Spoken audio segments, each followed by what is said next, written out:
Am I the only one that didn't know these common supplement mistakes? Avoid these errors.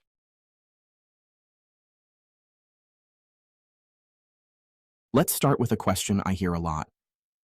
Do we really need supplements if we eat a balanced diet?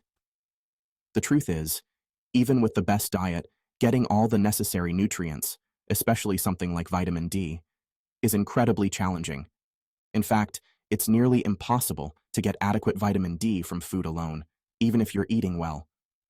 Plus, certain foods, like refined carbs, can deplete our nutrient reserves, making supplementation even more critical.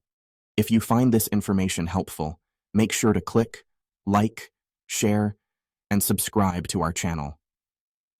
Stay tuned to the end of the video to learn about common mistakes with supplements and vitamins that are super unhealthy. Watch till the end to get clear information on supplement mistakes that are ruining your health and how to avoid them.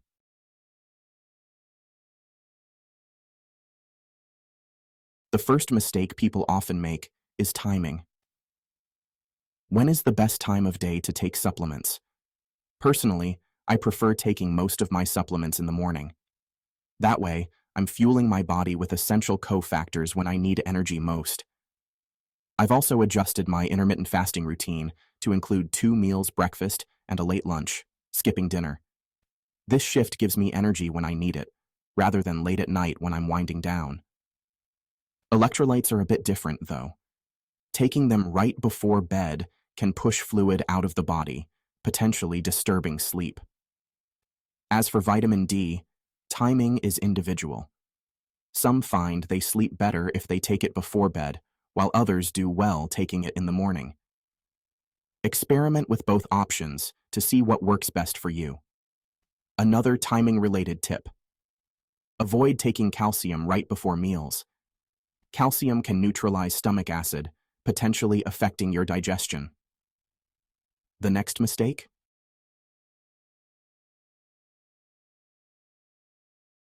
Taking too many supplements all at once. As someone who's tried nearly every nutrient, cleanse, and alternative program, I know this all too well. One memorable time, I decided to do a gallbladder flush, which involved beetroot supplements and olive oil. I took a handful of beetroot capsules, gulped down 12 ounces of oil, and instantly regretted it. Those beetroot supplements got stuck in my esophagus, and I genuinely thought I was having a heart attack. It was terrifying, and I don't recommend it. For many people, taking supplements with meals makes them easier to swallow and helps with absorption. Another mistake to avoid: introducing too many supplements at once, especially when trying to solve a specific health issue. If you start several new supplements simultaneously, it's impossible to know which one is working. Instead, introduce one supplement at a time, especially if you're targeting a particular health concern. This way, you can observe how each supplement affects you without any guesswork.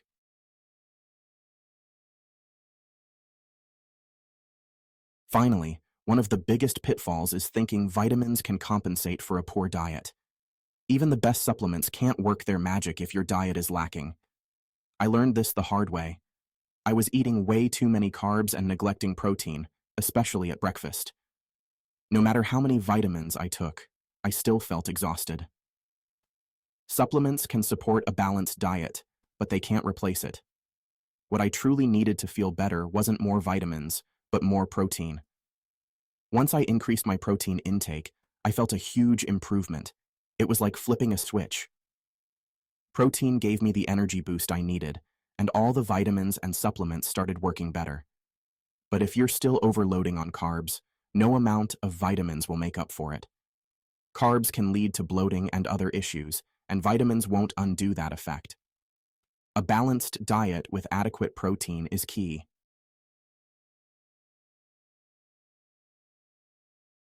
Another mistake many people make is choosing the cheapest vitamins possible, like generic one-a-day options. If you take a look at the label, the first ingredient is often calcium carbonate, which is literally the kind of calcium found in cement. Many of these cheap vitamins are made with fillers and synthetic ingredients, often derived from petroleum and chemicals. In fact, a surprising number of vitamin brands are owned by big pharmaceutical companies, chemical companies, or even junk food brands, which can mean quality isn't always their top priority. When it comes to antioxidants, like beta-carotene, taking synthetic versions can actually increase cancer risk according to some studies.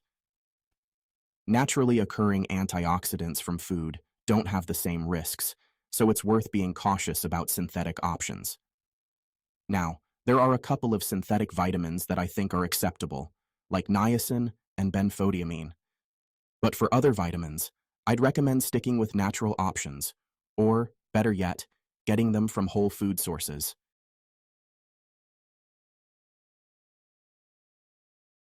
Another critical mistake is not being aware of interactions between supplements and medications. For instance, if you're taking medication for high blood pressure and add a supplement that also lowers blood pressure, you could end up with dangerously low blood pressure. That's why it's essential to work with your doctor if you're considering supplements alongside medication. Take diabetes, for example. Metformin is a common medication for managing blood sugar, but there's also a natural compound called berberine that has a similar effect. Instead of stopping medication altogether, you might work with your doctor to gradually reduce the dosage if you're using berberine, thereby potentially avoiding some of the side effects associated with long-term medication use. When it comes to antibiotics, it's wise to take a probiotic at the same time to protect your gut bacteria. Antibiotics kill both good and bad bacteria, so probiotics can help replenish the healthy bacteria that might be wiped out. Now, let's talk about magnesium. If you're on medication for high blood pressure and add magnesium, your blood pressure might start dropping, which could be seen as a problem. But is it really? Magnesium is fantastic for heart health, so it could allow you to safely reduce your medication dosage under a doctor's supervision. Lastly, one of the biggest mistakes with over-the-counter medications is taking Tylenol, acetaminophen, which can be particularly harsh on the liver. If you frequently use medications that impact your liver, you might consider milk thistle, an herbal supplement known for its liver protective properties. Milk thistle has been shown to help the liver process toxins and reduce liver damage, especially from medications.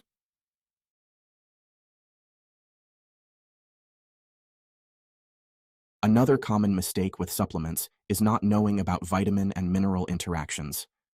For instance, if you're taking high doses of vitamin D3 without enough magnesium, you could be wasting your efforts.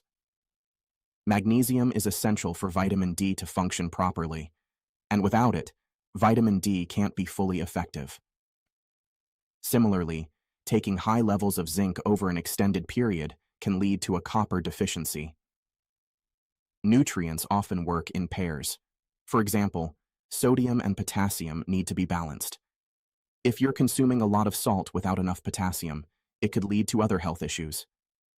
That's why I recommend not taking a single mineral in isolation for long periods, especially in high doses. Instead, it's better to use a blend or complex of minerals, like trace minerals, to prevent any imbalance.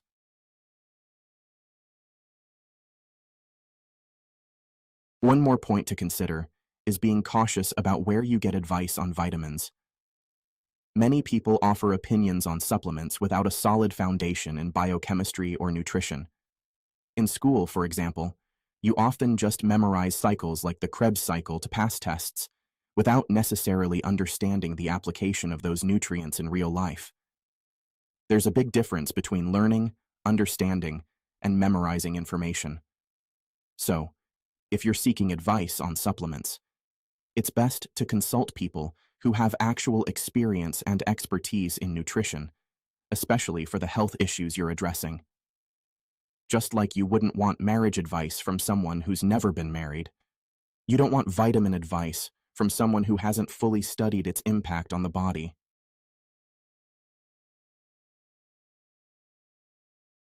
Now, let's talk about a lesser-known issue. High enough doses. Many people assume that a small dose of vitamins will meet all their needs, but it depends on what you're aiming to achieve. There are two main reasons people take supplements. One is to fill the gaps from their diet, and the other is for therapeutic benefits. In some cases, higher doses are necessary. For instance, recent genetic research shows that many people have genetic variations that make it harder for them to absorb or process certain nutrients like vitamin D.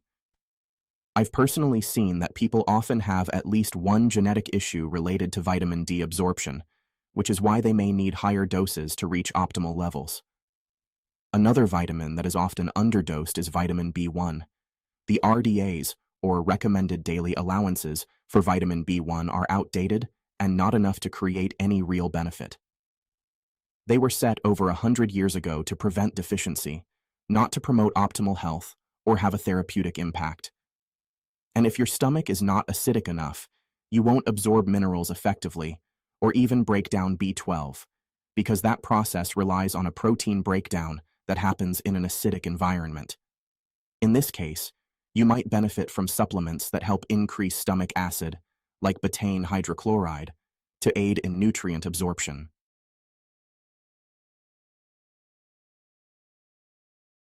If you follow a vegan diet, it's crucial to be even more mindful of nutrient deficiencies. A vegan diet lacks animal sources, so certain nutrients that are harder to obtain from plants need to be supplemented. Key nutrients to watch for include B12, D3, omega-3 fatty acids, which you can get from algae if you prefer not to use fish oil, iron, zinc, iodine, and calcium. Without these, deficiencies are highly likely, so plan your supplements accordingly.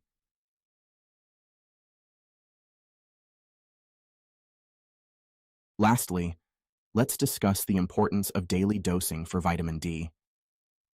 This is a crucial point because vitamin D deficiency can lead to so many health issues.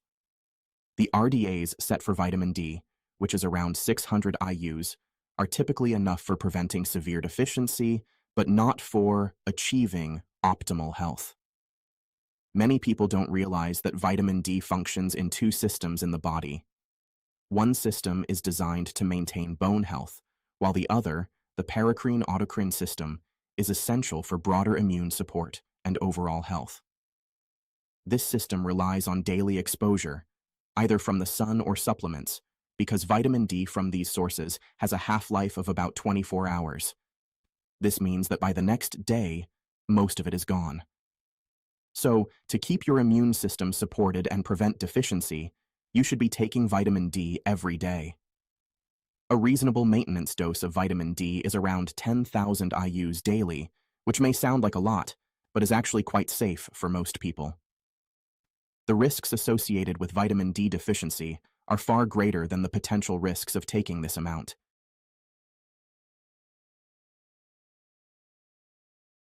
By understanding these common supplement mistakes, from timing and dosing to interactions and quality, you can make the most out of your supplement regimen.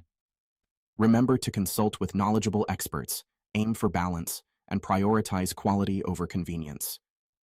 Making these adjustments could make a huge difference in your overall health and well-being.